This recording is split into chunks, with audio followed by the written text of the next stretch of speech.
an app that migrants could once use to apply for asylum into a system that allows them to self-deport. Officials say CBP Home provides undocumented migrants with a straightforward way to declare their intention to depart voluntarily. The administration encourages using the app before facing harsher consequences. Well, with Earth Day just a few weeks away, some Texans are not waiting until April 22nd to have Mother Nature on their mind. There's an increase in faith groups and leaders taking steps to be more climate conscious at their houses of worship. Our Blessing Iwachuku shows us why the movement is growing across the state and the country for one organization.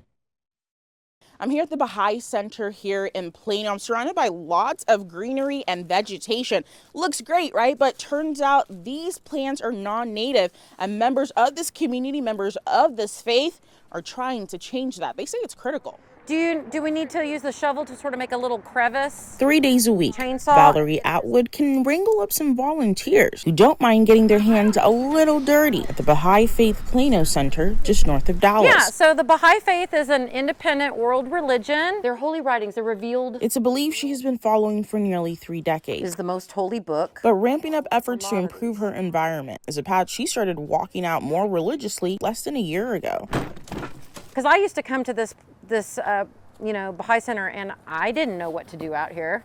But through Texas Master Naturalist, I gained knowledge and resources. And so that's when I circled back and went and did the Blessed Tomorrow training.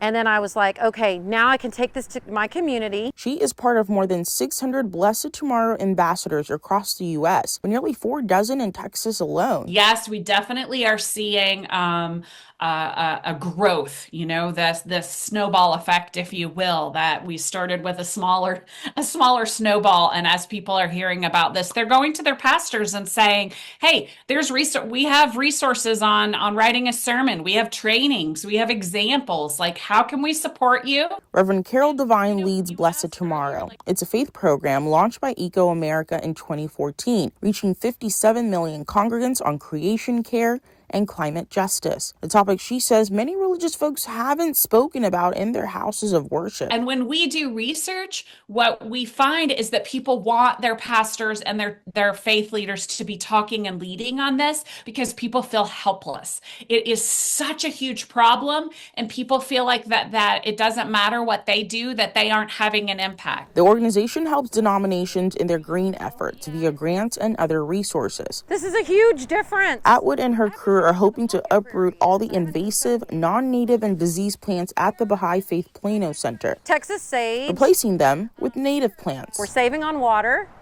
We're planting for our region to support wildlife. We're adding biodiversity. All changes, she says, align with her faith and her new green mission. In Plano, Blessing Iwachuku, Spectrum News. To get rid of this invasive plant